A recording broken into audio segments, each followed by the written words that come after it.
Hi, everyone, and welcome to today's conversation with Linda Horowitz, the National and International Sales Manager for Tour and Travel with Visit Fairfax. Our session is part of our series Connecting with our DMOs. We're asking a series of questions to DMOs to learn more about what's going on across the country as a result of the coronavirus. It clearly has taken a toll on the global travel industry and particularly international travel to the United States. And we've had a number of our members, inbound operators, as well as their clients, international travel buyers, asking for information about what's happening here in the United States. So we're going to the source, our DMOs. Linda, thank you for being with us today to share what's going on in Fairfax in this new COVID-19 environment.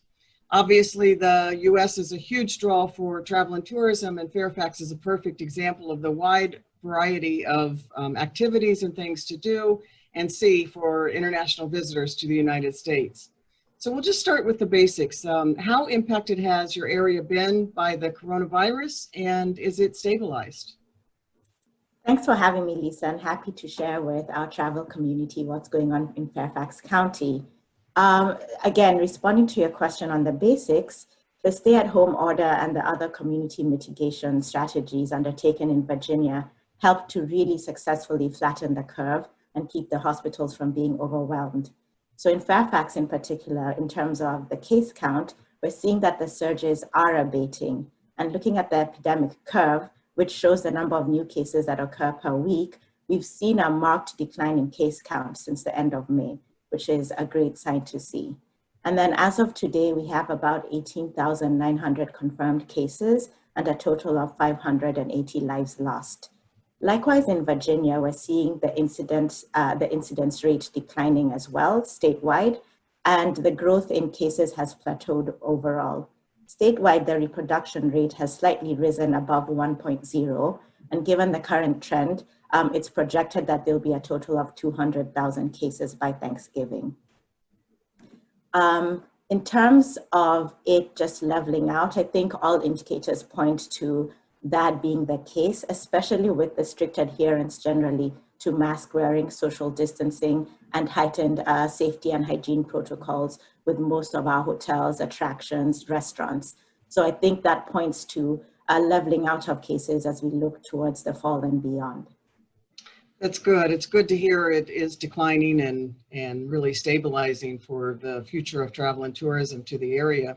And how has it impacted travel and tourism to the area? And I guess where are you in reopening with tourism? You know, just like any other destination in the US and internationally, we've been devastated by the impact of the virus and the inability for people to travel. So just to give you a data point, according to the STR report, last January, Fairfax County's occupancy was at 78%. This year, it's at 33%. And wow. Yeah, so a big difference right there. And for Northern Virginia, the occupancy in 2019 at a time like this was 81%. This year, that occupancy is down to 31%. So we're seeing a huge delta that really just indicates how hard hit our hotel and tourism industry has been. In terms of reopening, Fairfax County's Department of Health has been closely monitoring key public health signs to guide reopening in a way that's safe, measured, data-driven, and sustainable. So Virginia has had a phased reopening plan, and right now we're in phase 3. What that means for us is that we're letting travelers know that we're ready to welcome them back when they're ready to return. And we're primarily communicating this through our website, fairfaxfxva.com, and our blog. So Fairfax County's hotels, local businesses, parks, attractions, restaurants, wineries, breweries, and everything in between are all open right now and welcoming visitors back in accordance with Virginia's phase 3 safety guidelines. So visitors can look forward to enhanced cleanliness and safety protocols that makes the experience as best as can be in the situation. So just to give you a couple of examples, the Smithsonian National Air and Space Museum Stephen F. Udvar-Hazy Center and George Washington's Mount Vernon, as well as Woodlawn and Frank Lloyd Wright's Pope Leahy House, are all open and welcoming visitors. And they're requiring that face masks be worn at all times when visitors are indoors. They're also issuing timed entry passes that must be reserved online prior to visiting. Then they have limited capacity tours.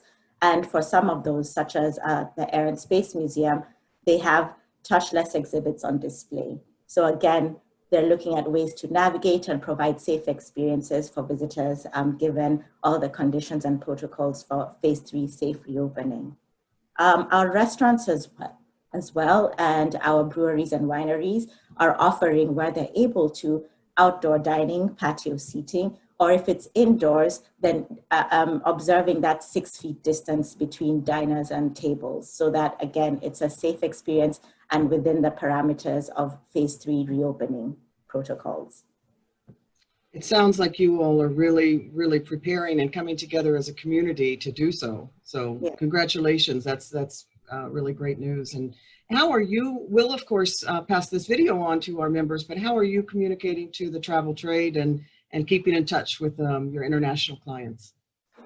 Thank you for that question. That is so important, you know, at a time like this when everyone feels a little fragmented and discombobulated, it's so important to have those touch points and use whatever platforms we have as Visit Fairfax, in addition to our personal relationships with clients. So for us, the website has been a wonderful tool of sharing out what's going on and what stages we are in with reopening. So our website and our blog actually have information on phase 3 reopening and what that looks like for hotels, for restaurants, for attractions. And we're encouraging our members to actually, through our extranet, share their reopening safety hygiene protocols. And then we're looking at having a widget on there on our website through which visitors can seek out those individual stakeholders that have safety measures in place. So at the end of this, we'll have a way for visitors on our website to see what these individual hotels, attractions, and restaurants are doing to provide that enhanced safety and hygiene. That's great. What's your outlook then for the rest of 2020 and into the 2021 season? We are closely following what research is telling us, primarily from Brand USA and US Travel, who both have their finger on the pulse of the travel industry nationally. And what US Travel is saying is that overseas international travel did register a bump in 2019 of 1.3%, but it's been, again, particularly susceptible to the effects of the pandemic, more so than domestic travel, and it's projected to fall by 69% in 2020. So that's the statistic we're going with right now, and gauging based on their research that we'll be somewhere in that realm of 69% drop from 2019. And then Brand USA is saying that while the forecast projects recovery in 2021 and beyond, travel spending is not going to be expected to return to 2019 levels until at least 2024. So again, a very measured picture on how we'll have a full recovery. Are there particular markets you expect to be in the front of the line as international travel starts to return? So Visit Fairfax closely tracks what CRUSA, Capital Region USA, which is our regional DMO, is hearing from the markets. And CRUSA's primary markets, so again, what represents Virginia, Maryland, and DC, are Western Europe, China, and India. So they have representation in a lot of those markets. And what we're hearing is that in Western Europe specifically and China, domestic travel has already begun, which is a good indicator because we know that recovery begins with domestic and then spreads out and then extends into international travel. So China's domestic travel officially resumed in July, and several Chinese and US carriers, including Delta, United, American, Cathay Pacific, and Air China, have actually resumed routes to LA, San Francisco, and New York. And then Air China and Cathay Pacific will resume service to Dulles Airport, which is the main feeder airport for the capital region, at least for Virginia and DC, in January of next year. So that's around the corner. And then with Western Europe, we're also seeing that it's opening up for regional travel.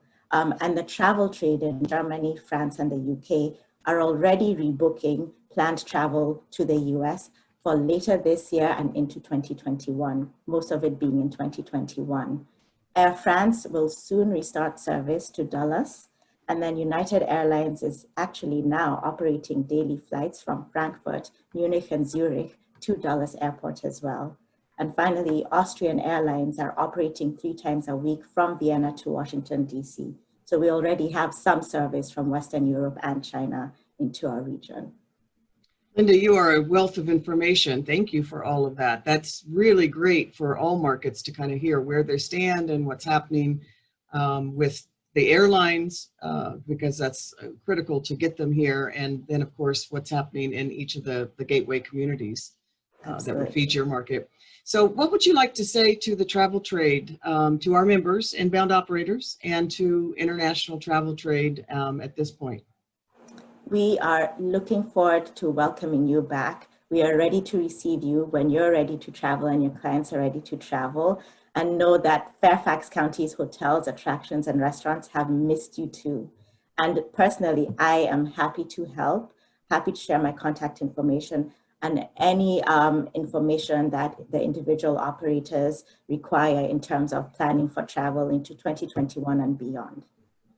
Wonderful. Thank you, Linda. We so appreciate your time and your commitment to bringing international visitors back, not only to Fairfax, but to the United States in general, as soon as possible, obviously. And so have a great day, everyone. Watch for our next session of Connecting with our DMOs. Thank you. Thank you.